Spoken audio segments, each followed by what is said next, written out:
बिस्मिल्लाहिर्रहमानिर्रहीम। Dear students, अस्सलाम वालेकुम। डिस्ट्रीब्यूटेड मेमोरी आर्किटेक्चर के लेक्चर नंबर 7 में हम आज मौजूद हैं। प्रीवियस एक लेक्चर में हमने शेयर्ड मेमोरी आर्किटेक्चर डिस्कस किया था। तो आपसे पहले भी कई दफ़ा बात हुई कि टॉपिक का जो नाम है उसमें सब कुछ ही मौजूद होता है। तो वो शेयर्ड मेमोरी आर्किटेक्चर टॉपिक था, अब ये डिस्ट्रीब्यूटेड मेमोरी आर्किटेक्चर टॉपिक है। आज का जो हमारा एजेंडा होगा, हम पहले डिस्ट्रीब्यूटेड मेमोरी को डिस्कस करेंगे और डिस्ट्रीब्यूटेड मेमोरी आर्किटेक्चर को फिर देखेंगे, और मीनवाइल साथ ही साथ हम थोड़ा सा डिस्ट्रीब्यूटेड मेमोरी और शेयर्ड मेमोरी को डिफ्रेंशिएट भी करेंगे। तो स्टार्ट करते हैं डिफ्रेंशिएशन से ही कि शेयर्ड मेमोरी और डिस्ट्रीब्यूटेड मेमोरी में क्या फ़र्क है। दोनों को हम थोड़ा सा उसका कंपैरिजन देखते हैं, हल्की फुल्की चीज़ें डिस्कस करेंगे। दो किस्म के हमारे पास प्रोसेसर्स एग्जिस्ट कर सकते हैं, एक है मल्टी प्रोसेसर और एक है मल्टी कंप्यूटर्स। जब हमें लार्ज स्केल पर कंप्यूटिंग रिक्वायर्ड होती है तो उस वक़्त दो डिफरेंट अप्रोचेस हो सकती हैं। एक तो सिस्टम एक हो और उसमें प्रोसेसर्स ज़्यादा अटैच कर दिए जाएं, मल्टी प्रोसेसर उसे कहा जाएगा, और एक है कंप्यूटर्स ही ज़्यादा हैं। तो जहाँ पर मल्टी प्रोसेसर्स की बात आती है वहाँ पर मेमोरी शेयर्ड भी हो सकती है, डिस्ट्रीब्यूटेड भी हो सकती है, आर्किटेक्चर पे डिपेंड करता है। और अगर मल्टी कंप्यूटर्स हैं, कंप्यूटर्स ही ज़्यादा हैं, सिस्टम ही ज़्यादा हैं, तो फिर वहाँ पे मेमोरी डिस्ट्रीब्यूटेड आएगी। तो इन अ मल्टी प्रोसेसर 2 और मोर CPUs share a common man memory. तो मल्टी प्रोसेसर में 2 या 2 से ज़्यादा CPUs, जाहिर बात है मल्टी हैं, 2 हैं या उससे ज़्यादा होंगे, तो वो एक कॉमन रैम शेयर करते हैं, कॉमन मेमोरी शेयर करते हैं। तो हर आर्किटेक्चर के अपने कुछ बेनिफिट्स भी हैं, कुछ उसमें ड्रॉबैक्स भी होते हैं। परफॉर्मेंस को अचीव करने के लिए some time we have to pay something. Any process on any processor can read or write any word in shared memory simply by moving data to or from the desired location. RAM में हमारे पास जो जितनी भी locations होंगी, चूँकि ये shared memory है, तो रैम की लोकेशंस में से कोई भी प्रोसेस किसी भी प्रोसेसर से रिलेटेड वो किसी मेमोरी लोकेशन को रीड कर सकता है या उस पर राइट कर सकता है। In a multi computer in contrast, इसके बरक्स जो मल्टी कंप्यूटर, वहाँ पर क्या होगा, each CPU has its own private memory, nothing is shared, कोई चीज़ भी शेयर्ड नहीं होती। मल्टी कंप्यूटर में आमतौर पे जो मेमोरी है वो हर एक कंप्यूटर की अपनी प्राइवेट मेमोरी होती है। लेकिन ऐसे कंप्यूटर जहाँ पर मल्टी प्रोसेसर वर्क कर रहे हैं, एक ही सिस्टम है और उसमें एक से ज़्यादा प्रोसेसर हैं, वहाँ पर टेक्निक्स डिफरेंट हो सकती हैं। वहाँ पर मेमोरी शेयर भी की जा सकती है, वहाँ पर मेमोरी हर प्रोसेसर की अपनी भी हो सकती है। To make an agriculture analogy, multi processor is a system. Multi processor की बात हो रही है जहाँ पर ज़्यादा प्रोसेसर लगे हुए हैं, सिस्टम एक है। Multi processor is a system with a herd of sheep. Multi processor को अगर हम कह रहे हैं जी एक मुताबिकत से, एक मिसाल से अगर डिस्कस करें एग्रीकल्चर से, तो मल्टी प्रोसेसर की मिसाल ऐसे है जैसे एक भेड़ों का झुंड हो। भेड़ों का झुंड हो, उसको प्रोसेसेस कह दिया। अब जो भेड़ों का झुंड है उसे क्या कह दिया, एनालॉजी क्या बनाई, हर्ड ऑफ शीप के साथ प्रोसेसेस को कंपेयर किया या उसकी मिसाल दी। Eating from a single feeding throw.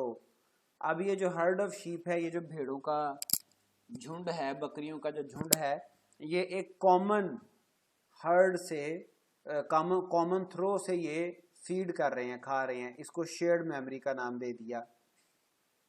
तो ये देखें, ये सारे जो है प्रोसेसेस हैं, और ये जो थ्रो है ये एक कॉमन शेयर्ड मेमोरी के तौर पे इसको कंपेयर किया। तो मल्टी प्रोसेसर्स जो होते हैं वहाँ पर भी ऐसा ही हो रहा होता है। प्रोसेसर्स बेशुमार होंगे, और हर प्रोसेसर के ऊपर कई एक प्रोसेसेस चल रहे होंगे, कुछ वेटिंग में होंगे, कुछ रनिंग स्टेट में होंगे, कुछ क्यू में लगे होंगे, तो वो सारे प्रोसेसेस एक कॉमन मेमोरी से फ़ायदा ले रहे होंगे। वहाँ पर कॉमन मेमोरी को यूज़ करते हुए वो सम टाइम मेमोरी को रीड करेंगे, सम टाइम मेमोरी राइट करेंगे। तो ये एक एग्रीकल्चर एनालॉजी ताकि बात आसानी से समझ आ सके। A multi-computer on the other hand is a design in which each sheep से मुराद every processor, each processor has its own private feeding through, उसकी अपनी एक डिस्ट्रीब्यूटेड मेमोरी होती है, अपनी प्राइवेट मेमोरी होती है, तो वो प्राइवेट मेमोरी को हम डिस्ट्रीब्यूटेड मेमोरी बोलेंगे। तो उम्मीद है कि आपको बात समझ आ गई होगी। शेयर्ड और डिस्ट्रीब्यूटेड मेमोरी में बेसिक सा डिफरेंस जो आपको बताना चाहा वो आपको समझ आ गया होगा। अब हम डिस्ट्रीब्यूटेड मेमोरी को देखते हैं। Distributed memory refers to a multi processor computer system in which each processor has its own private memory, अपनी एक प्राइवेट मेमोरी होगी। ठीक है जी, सिस्टम एक है, उस सिस्टम में कई एक प्रोसेसर्स वर्क कर रहे हैं, मल्टी प्रोसेसर, वो सारे इकट्ठे कॉमनली जॉइंट वेंचर है उनका। तो लेकिन हर प्रोसेसर की मेमोरी अपनी है, on private memory. Computational task can only operate on local data, जितनी भी कंप्यूटेशन होनी है, जितनी भी सीपीयू की प्रोसेसिंग होगी, वो लोकल डाटा के ऊपर परफॉर्म हो रही होगी। And if remote data is required, अगर प्रोसेसेस को कोई दूसरे प्रोसेस से रिलेटेड, किसी दूसरे प्रोसेसर से रिलेटेड कोई डाटा रिक्वायर्ड होगा जो कि किसी दूसरे प्रोसेसर के अंडर प्रोसेस हो रहा है, फिर क्या होगा? The computational task must communicate with one और मोर रिमोट प्रोसेसर्स। तो जो भी वो टास्क चल रहा है, प्रोसेस अंडर प्रोसेसिंग है, वो कम्युनिकेट करेगा दूसरे प्रोसेस के साथ रिमोटली। ठीक है जी। तो अब ये रिमोट कम्युनिकेशन के कई एक मैकेनिज़्म हम डिस्कस करेंगे इंशाल्लाह ताला।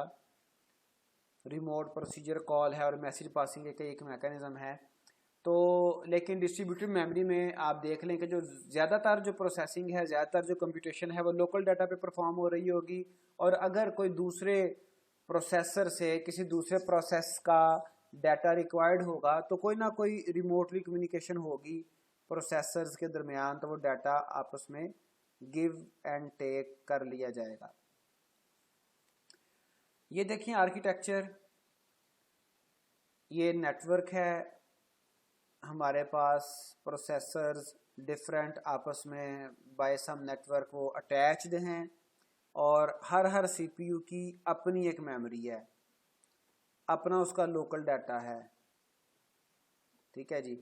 जितनी भी कंप्यूटेशन है वो CPU most of the time वो लोकली परफॉर्म करेगा।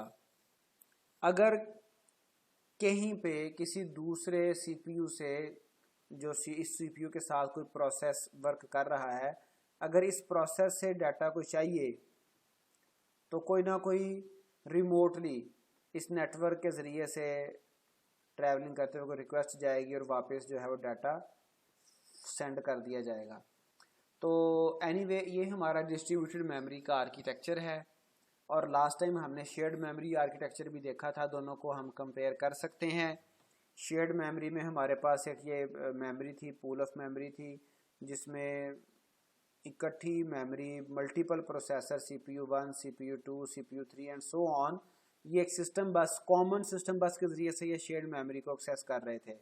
और डिस्ट्रीब्यूटेड मेमोरी को तो हमने देख लिया कि ये नेटवर्क के ज़रिए से ये प्रोसेसर्स आपस में अटैच्ड हैं और हर प्रोसेसर की अपनी मेमोरी है।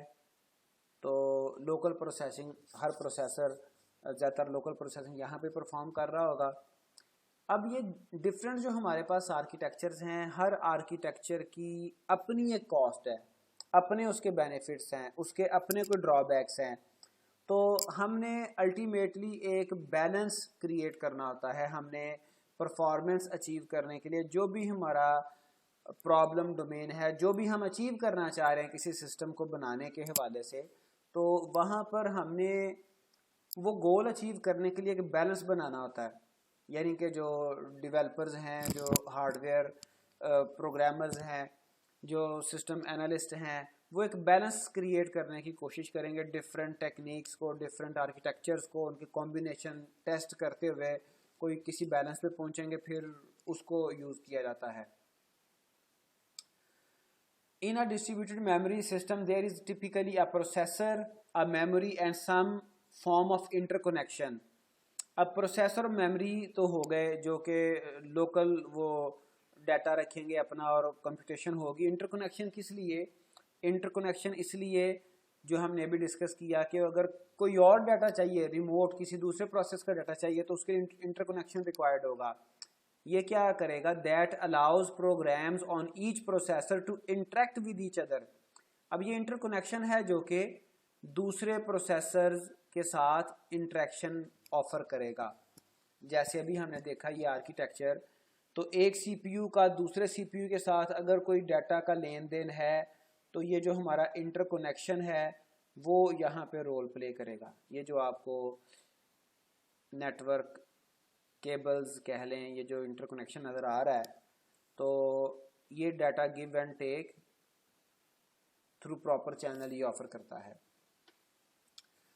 The interconnect can be organised with point to point link. इसमें अब मज़ीद वो फिर नेटवर्क की टोपोलॉजीज़ का डिस्कस वो कर रहा है कि ये जो हमारे पास इंटरकनेक्शन है ये पॉइंट टू पॉइंट लिंक भी हो सकते हैं और separate hardware can provide a switching network. तो कोई नेटवर्क भी हो सकता है, स्विच नेटवर्क हो सकता है, कोई पॉइंट टू पॉइंट हो सकता है। उसमें फिर हमारे नेटवर्क टोपोलॉजी हमें बेशुमार वो ऑप्शंस ऑफर करती है। तो इंटरकनेक्शन बहरहाल एक होगा जिसके ज़रिए से अगर दो डिफरेंट प्रोसेसेस जो कि डिफरेंट प्रोसेसर्स के साथ अटैच्ड हैं वो आपस में कम्युनिकेट करना चाहें, डाटा शेयर करना चाहें तो हो सकता है।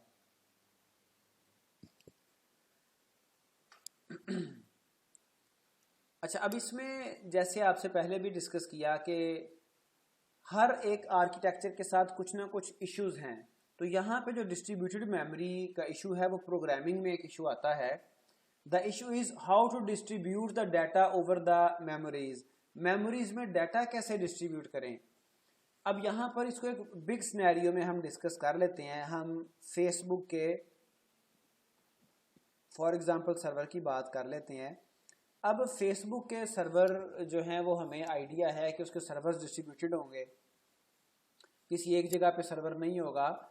मुख्तलिफ रीजन्स में, मुख्तलिफ जो है वो कंट्रीज़ में सर्वर्स एग्जिस्ट कर रहे होंगे। चूँकि यहाँ पे बिलियंस ऑफ ट्रांजैक्शंस वो हर मिनट में परफॉर्म हो रही हैं, तो जो डाटा डिफरेंट मेमोरीज में डिस्ट्रीब्यूट करना है वो कैसे होगा? Depending on the situation following strategies could be used.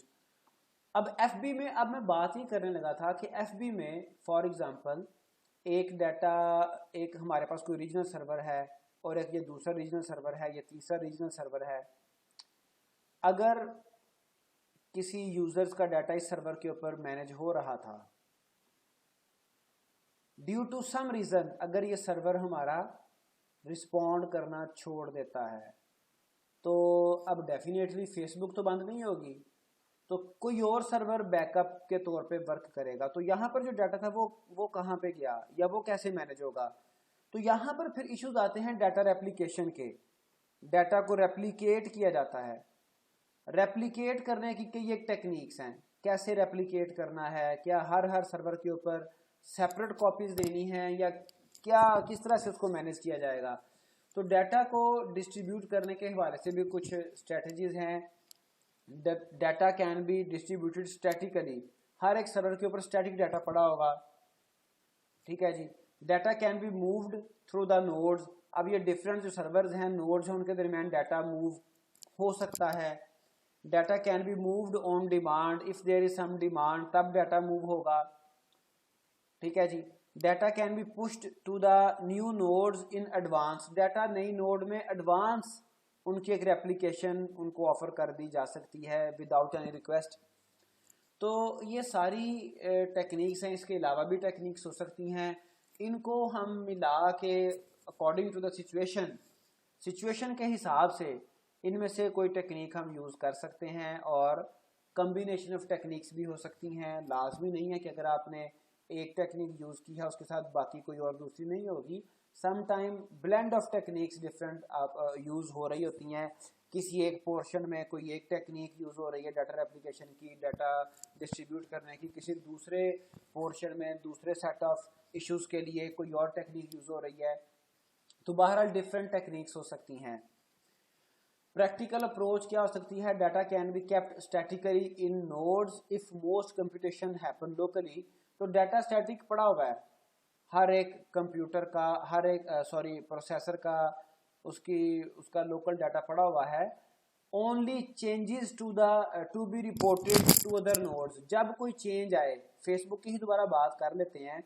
अगर किसी यूज़र ने डाटा एप्लीकेशन, जैसा कि हमने बात की फेसबुक की, उसके डिफरेंट सर्वर्स की हमने बात की, अगर किसी यूज़र ने कोई डाटा उसने चेंज किया तो वो डेफिनेटली कोई एक नई पोस्ट की होगी, कोई कमेंट डिलीट किए होंगे, कुछ किया होगा, तो जो चेंजिंग्स आएगी बाकी सारा डाटा उसको नहीं छेड़ा जाएगा या उसकी सारी की कॉपी नहीं शिफ्ट होगी।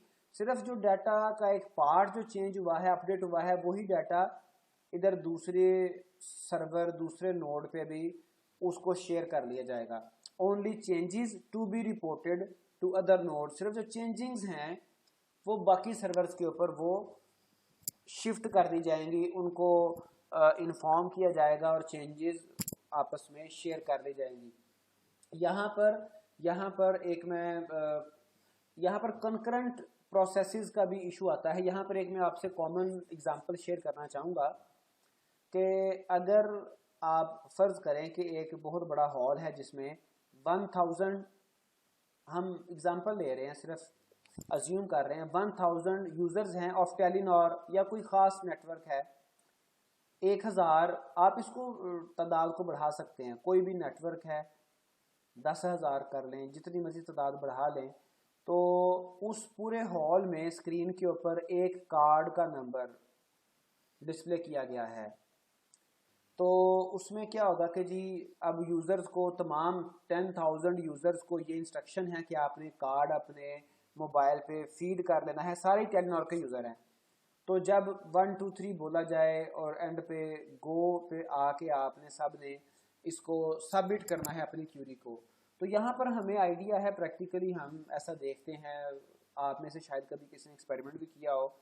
तो 10,000 क्या जितने भी लोग हों, सिर्फ एक सक्सेसफुल पर्सन होगा जिसको लोड पहुंचेगा। ठीक है, तो होता यूं है कि जब एक यूज़र ने इस डाटा को, इस स्पेसिफिक रिकॉर्ड को हिट किया, जब सबसे पहली क्यूरी जो आई तो उस वक्त ये रिकॉर्ड लॉक हो गया। ठीक है, अब ये रिकॉर्ड लॉक हुआ और जिसकी क्यूरी सबसे पहले आई थी उसको सक्सेसफुली डाटा, उसको लोड पहुंच गया। बाकी जितने भी रिक्वेस्टिंग पर्सन्स थे उनको एक एरर मैसेज रिपोर्ट हो जाएगा कि जी card has already been use, या कोई भी अप्रोप्रिएट मैसेज। तो यहाँ पर कई एक इश्यूज साइमल्टेनियसली डिस्कस हो रहे होते हैं, चल रहे होते हैं। तो एनीवे यहाँ पर आप देखें कि जब जो बाकी यूज़र्स हैं उनको जो मैसेज जाना है, उनको इस कार्ड के लोड होने की इन्फॉर्मेशन पहुंच जानी है, क्योंकि वो वहाँ पे स्टेक होल्डर हैं, वो भी कार्ड लोड करना चाह रहे थे। तो उनको इन्फॉर्मेशन जाएगी, उनको मैसेज जाएगा कि जी आपका ये कार्ड इनवैलिड है, पहले से यूज़ हो चुका है। हर नेटवर्क का अपना एक मैसेज होगा, वो उनको फॉरवर्ड हो जाएगा। तो इसी तरह से कुछ यही सिनेरियो है जहाँ पर डाटा चेंजिंग आई है डाटा में, वो डाटा दूसरी नोड के ऊपर, दूसरे सर्वर के ऊपर उसकी रिपोर्ट हो जाएगी और वो डाटा अपडेट हो जाएगा।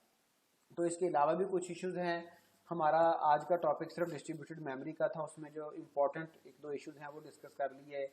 तो अगले लेक्चर में इंशाल्लाह नए टॉपिक के साथ मिलेंगे। आज के लिए इतना ही। अल्लाह हाफिज़।